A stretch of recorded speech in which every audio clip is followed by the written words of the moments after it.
I am not sorry for something I didn't do, and I am not sorry for the things I did do. Mr. O'Neill, listen, stop. All right. Listen to me. You're not going to raise your voice again. I'm not going to raise my voice again. I'm not. I will have you removed from this courtroom. I can sentence you without you being present. What happens when a ruthless double murderer defends himself in court, yells at the jury, and refuses to show any respect to the judge? He ends up getting completely crushed at sentencing. Yes, ma'am. You don't conduct I yourself. understand, Your Honor. Thank you. But I will say I'm sorry for your loss.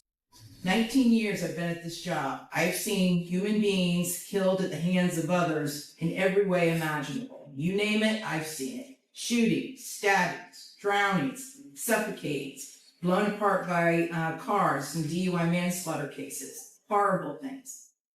This is the worst case I have ever seen as far as the facts go.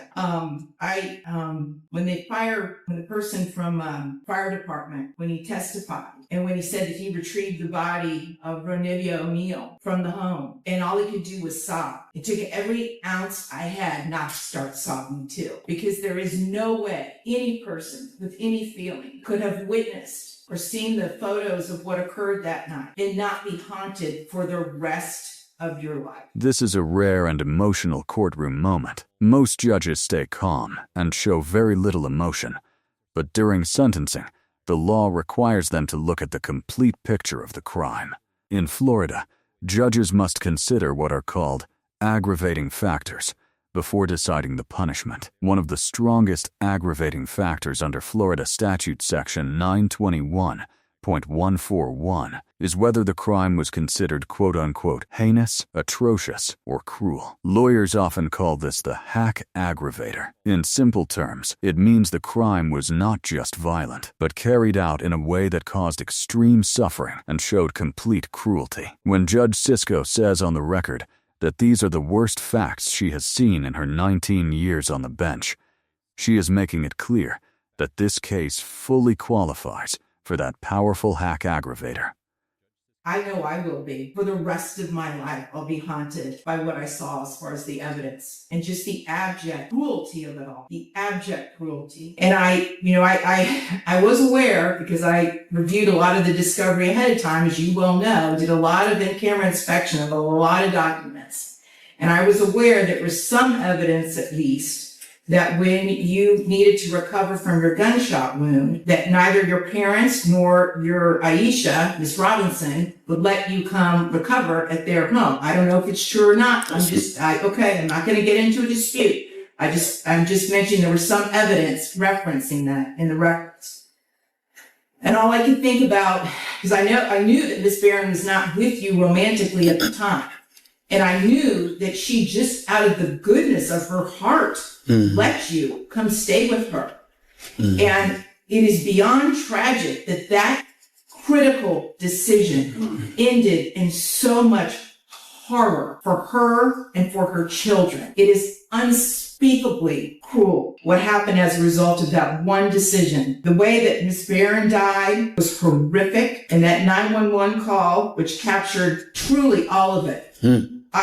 You heard, and everyone who's heard that 911 call heard a death scream. If anybody ever wants to know what it sounds like before a human being dies, knowing that their death is imminent, that's exactly what it is. That was a death scream. We don't see if it's true. But what happened to little Ronivia and to little Ronnie, but I'm going to focus on Ronivia because she was special. And you could tell Miss Barron had done everything she could to create a beautiful home for her family. I noticed that the Ronivia's bedroom, before you set it on fire, you could tell she tried so hard to make her feel like a princess. Kenyatta did everything she could. And I noticed too in the kitchen on the refrigerator, she put up magnets that said faith, love, family, hope. And then you know what else happened to that refrigerator during that night? It got splattered with blood all over it due to what happened. Little Ronivia, she couldn't scream. She couldn't run away. And she witnessed what you did to her mother as far as shooting her mother in the arm with the gunshot. She knew. And the horror that that child suffered. And she already had a life where she was born with challenges regarding her physical and her mental disabilities.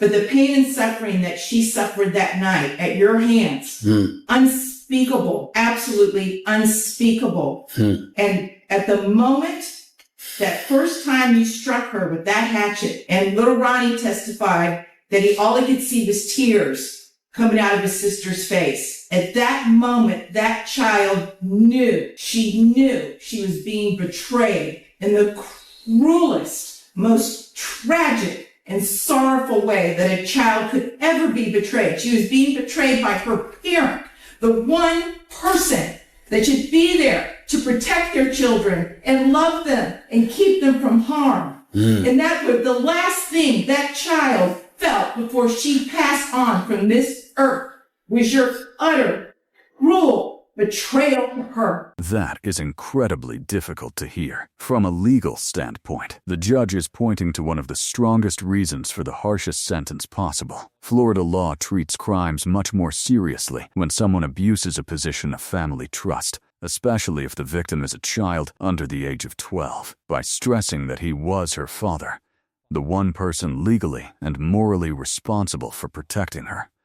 The judge is explaining why the maximum punishment is fully justified. The law sees a parent killing their own child as the ultimate act of betrayal, making it extremely difficult to argue that the sentence is quote-unquote too harsh on appeal, and the punishment was exactly as severe as the law allows. Court records from July 2021 show that after just over 4 hours of deliberation, the jury found Ronnie O'Neal guilty on every charge, including 2 counts of first-degree murder. Based on the verdict and the horrifying facts, Judge Michelle Cisco imposed the harshest sentence available. O'Neal received 3 consecutive life sentences without the possibility of parole, plus another 90 years, ensuring he will never leave prison again. He is currently serving that sentence at the Liberty Correctional Institution in Florida. What did you think about the judge's powerful statement? Let me know in the comments below.